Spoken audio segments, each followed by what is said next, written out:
Y'all know what day it is. Y'all know what time it is. It's Tuesday, and we're reviewing the Queen's Supreme Court with JessieWoo. Let's get into it. Hey, make it clap. Oh, hey, make it clap. Hey, butterfly, butterfly, butterfly. Hey, that's all. So, as we know, JessieWoo was on the Queen's Supreme Court last night. She was the co-judge. She was beautiful. Maddie was beautiful yesterday. You know, from time to time, to me, Maddie will come off looking a bit cheap. Sometimes I think it just depends on the color of her hair, because certain color hairs I think make you just like, I don't know. But anyway, visually they both looked very, very good. Now, you know, Maddie is thicker than Snicker. So anybody that sits next to her is going to look much, much, much, much smaller. I said visually, the only people that I thought were visually her equal was Tokyo Vanity, Super Scent, I think Tim Bay, I think Durham Fleet looked pretty good next to her. Lonnie B looked pretty good next to her. But it's just when she has those really, really, really small people next to her, that's when she looks, you know, really, really, really, really thick. And to be quite honest, she's not really like a big woman. She's just thick as a motherfucker. Maddie, let me... You know, I should have squeezed you on the sixth, but I didn't. I respected you, girl. So let me talk about the comments. As you know, I watch Maddie on Periscope, right? And if you can't find her, she is on, I think her channel on YouTube is Madison TS Madison TV. That's where she is now. Okay, I'll put the link below. But I watched her on Periscope. And a lot of people were very, very, very irritated with JessieWoo. Only because she kept like banging the gavel instead of her doing a one hard tap, boom. She did several taps, like tap, tap, tap, tap, tap, tap, tap. So a lot of people were saying, Craig, take that gavel from her. Take it from her. Irritated after a while with her accent. And I'm like, wait a minute, when she's talking about, or when she's being in character, when she's speaking about her Haitian culture or paying homage to her Haitian culture, I'm like, why are people so irritated? Listen, y'all ninjas be too irritated. Y'all need to relax. Real talk, friggin' relax. Okay, I mean, drink a beer, do something, y'all. I loved it. You know, it was fun, it was funny. It did stretch out a little longer than what I like, because I like for it to be over in a good hour. But you know, I mean, that's pretty much my only complaint about it. Oh, the audience, right? Maddie is doing it now where she has it set up where the basement is like a galley, you know. And I know some of you guys are, but the galley is a place where people sit when they're not before the judge, you know, where they wait to be called, or, you know, whatever the case is, right? So, and it was nice. I liked it, and it worked. Okay, so it was just well organized, I thought.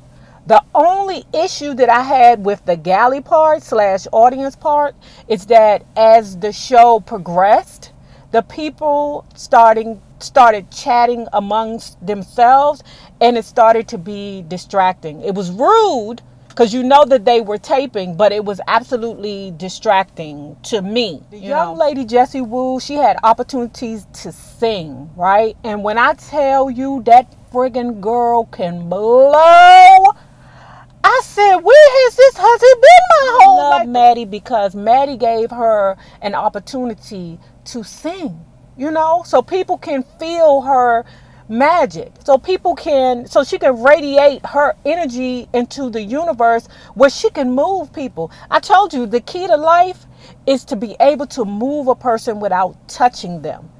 That is your purpose. Okay, so anyway, let's get into the docket, okay? The first thing on the docket that they talk about that I can recall was D.L. Hughley, his wife, and his mistress. Now, I knew that D.L. Hughley had a side baby. What I didn't know is what happened to the side baby, okay? And I don't want to say anything that would get this video demonetized.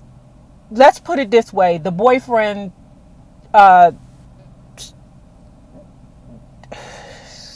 anyway, the baby's not here anymore. So the young lady, the mistress, contacted D.L. Hughley and said, look, I'm going through some problems in my life, right? You know what this dude did to our baby. So I need some help right now. So D.L. Hughley said, well, my wife take care of all the finances, so just talk to her. The wife put her on an allowance, so she's getting money.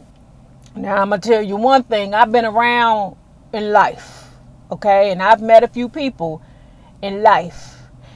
And I'm going to use the word allegedly.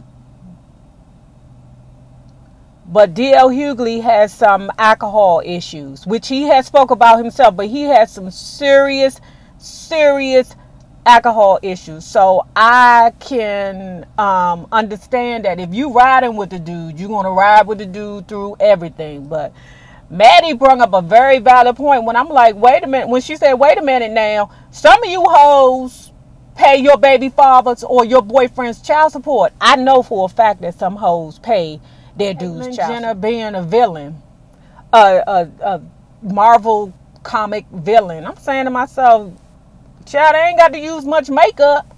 You look like a villain right now. Hell, your last name is Kardashian. Dionne Warg. I am appalled at this situation when it comes down to people's reaction. Well, especially Sissy and Dionne Warg's reaction to Whitney and Gary being touched by Dee Warg.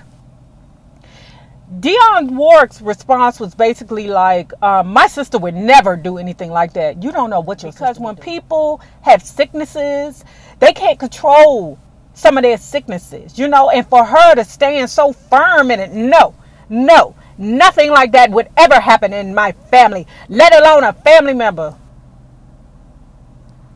And Kanye was like, he wants to do a threesome or something like that with his sisters-in-law. What is that? That dude is on MGK. And let me tell you something, what I believe. I believe Kanye is scared. I believe that any man that mess with the Kardashians are terrified because they know that the Kardashian, Kris Jenner, has enough money to destroy you. I believe that man is in the sunken place. Get out. You remember that movie and he cannot get out. And that the Kris Jenner has told him, if you do not do right by my daughter, I will crush you. And that man is walking around here terrified. You hear me? I think he's terrified. And how do you escape the powers of the Kardashian? So then we get to Omarosa versus Trump. Again, Omarosa, girl. Okay, I like her. I do. I like Omarosa. I love my Aquarian. She is an Aquarian boss. Okay? She will fight her way out of any situation. Okay? And I think she's strong enough to handle it. Okay? I think, to be quite honest with you, I think Omarosa is time enough for Trump. And supposedly she has a secret recording out there where she recorded him saying the N-word, ninja. I said, ooh, release it immediately. They showed the nail salon beatdown where, was it a black woman? And all the women, all the Asian women got up and kicked her ass out the nail salon. I said, Jesus, I've never seen an Asian jump before, or Vietnamese jump, or whatever culture they are. I've never seen that before. That thing probably was JessieWoo made a very valid point when she said black folks ain't consistent.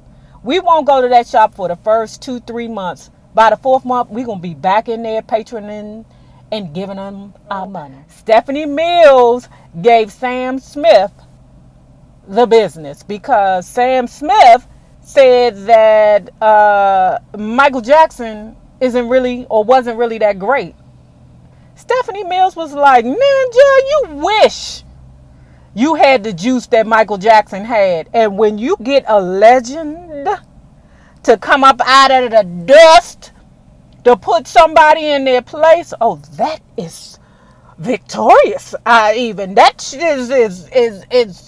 is grand. Then we get to One Gotta Go. Okay.